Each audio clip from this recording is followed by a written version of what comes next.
What's going on, YouTube? Legend here once again. This time at you with some more Genshin Impact. Well, kind of not just Genshin Impact. I actually want to talk about a few games today, actually. Right now, there's all these talk about these different games that people are calling Genshin Killers. Now, first off, I want to say, right off the bat, these games are not going to kill Genshin. And I feel like a lot of people saying Genshin Killers don't actually believe it's going to kill Genshin either. Or at least I hope they don't think so. Because when it comes to that, Genshin is way too popular of a game, way too successful of a game, that these games aren't going to erase everything that Genshin's done. But people are hoping that these games are going to, make Genshin sweat a little bit, put Hoyoverse into a situation where they feel that they need to improve the game in order to make sure they crush the competition. That's the thing. I mean, a lot of these things have been getting a lot of traction, getting a lot of attention, and I just kind of wanted to talk about a couple of them that's on the way and what my perspective is and what my opinion on these games. First, I want to say the first that people have been pretty excited about is a game called Tower Fantasy. Now, Tower Fantasy is a game that's kind of like the Genshin style, where it's a gacha game with an open world. So this is going to be a direct competitor with Genshin, right? Now, even though I believe it does follow the MMO style of game, and Genshin is not an MMO, but it's being compared to it because there's quite a bit of similarities. But maybe too much similarities, because the thing with Tower Fantasy, which is why I personally don't have that much faith in it, given Genshin that competition that we're asking for, is because the previous drama that it had when it released in, I believe, Japan, was that it got kind of a lot of drama where it was copying different things from other games, like storyboards. It copied straight up weapons from Honkai, and just different aesthetics of it were very similar to Genshin, right? Now, granted, some of these things might have been blown out of proportion, so on and so forth, but at the end of the day, it definitely affected Tower Fantasy's popularity when it came to its success when it first started. So that's the thing. So it didn't exactly excel when it first released. So now it's actually coming to global this week in a couple of days of recording. And now people have high hopes of it. They think it's going to do great. They think it's going to be a Genshin killer, so on and so forth. I'm going to tell you right now, I don't think so. I don't think it's going to do that great. I'm going to be real. I'm going to be honest with you guys. I think people are going to play it. I mean, I might watch it a little bit. Maybe I might see if I can play it or something. But at the end of the day, I don't have much faith in it being successful. I really don't, to the point where it's going to make Genshin sweat.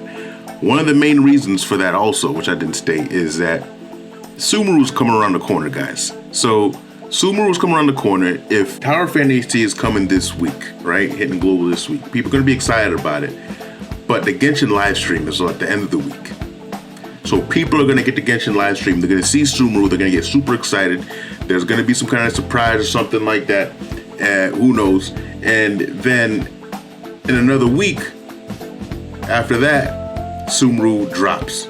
So in all honesty, Tower Fantasy has 2 weeks to shine tops, right? 2 weeks to shine tops, and then it's back to Genshin, trending on Twitter, doing all this stuff. I just don't have a lot of faith in what Tower Fantasy has to offer right now. And, that's okay. I mean, people are going to play it. At least it's another option that people do have, even if it's not really putting the fire under Hoyoverse's ass, but it is something, And then there's this game ZZZ, right? Now, Zenless Zone Zero. Now this, people call it Genshin Killer 2, but it's kind of silly to call it that in my opinion, because it's another game by Hoyoverse, and it's not even the same genre of game. But it is another game by Hoyoverse, and it actually can take some attention away from Genshin when it does eventually come. I mean, it's not coming anytime soon, but it has been making a buzz because the first beta test did start this past week. And I believe it's going to end very soon, actually. It's actually been causing quite a stir. People have liked it. I've watched a lot of footage on it myself, and I gotta say that I love it. When it does eventually drop, it definitely will be taking some attention away from me from Genshin, because I love combat. Like, I love the many different aspects of Genshin and stuff like that. It's not all about combat for me, but I do love combat the most. And it seems like Zenless Zone Zero has that combat that I'm asking for, and also has the different character designs that I want too. The character designs are a little bit more creative. There's a little bit more variety, you know. And they got in there. They got boys. They got even big boys, even bigger boys, and then they even got good boys in there. You know what I'm saying? They got all different types of shapes and sizes. And the girls, whew, yeah, they come with the heat too. You know. So that's the thing when it comes to Zenless Zone Zero. It's like it's a lot of some of the things. It seems like some of the things we've been asking for when it comes to Genshin, when it comes to just the pure combat content. And I'm hoping that they have replayable content.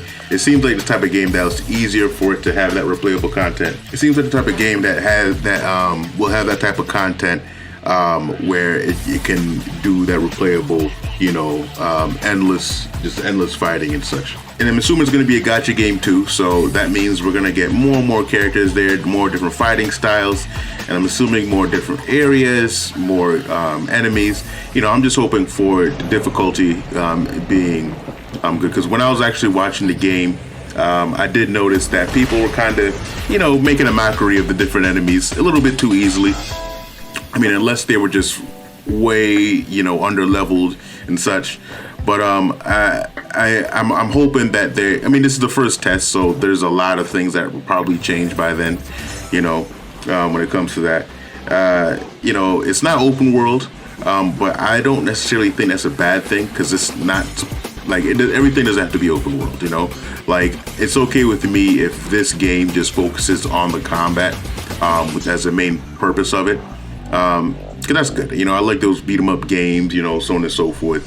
You know, I was a big Streets of Rage fan back in the day, you know, and I'm okay with that, just going on different missions and just doing that, you know. It makes a good side game, you know, that I can do when the resin's done and I want something to do and I just want to beat 'em up real quick and the business isn't scratching that itch, you know? But that's the thing, you know, when it comes to Zenless Zone Zero, I do have high hopes for it. It does seem good. I mean, the Honkai Star Rail is another thing. I know less about it, but I'm less interested in Honkai Star Rail because, you know, I don't know, this doesn't grab my attention too much. But yeah, but at the end of the day, with all these different games coming, I do think that Genshin's going to be just fine when it comes to that. So when people do say Genshin Killer, I hope people do know that that's not going to be the case. Nothing's going to kill Genshin.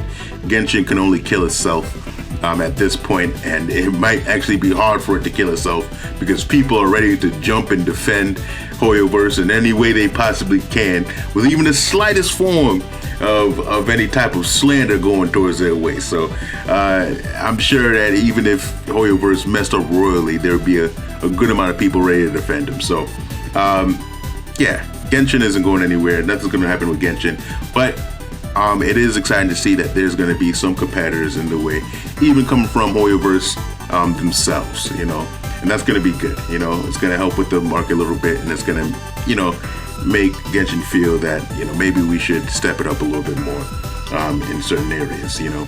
But yeah, I just want to talk about those things mainly. And to be honest with you, I kind of just want to make this because I want to talk about Zenless Zone Zero because I really liked all the gameplay that I was seeing. Unfortunately, I couldn't get into the beta, but you know, I watched other people play, and it was pretty damn great. So, but yeah, that's what I wanted to just kind of touch on real quick. So, if you guys like the content, definitely like the video. Comment your thoughts down below. What do you think of these games? Are there any other games that I didn't touch on, like Wuthering Waves or anything like that, that you did have some opinions on? Definitely feel free to drop your thoughts down below. And also subscribe to the channel if you want to get more content like this. I mainly talk about Genshin here on the channel, but if anything, any competitors come along the way that I do enjoy, I do plan on talking about them here too. So subscribe if you want to get some of that. And all right, and on to there. With that, let you know.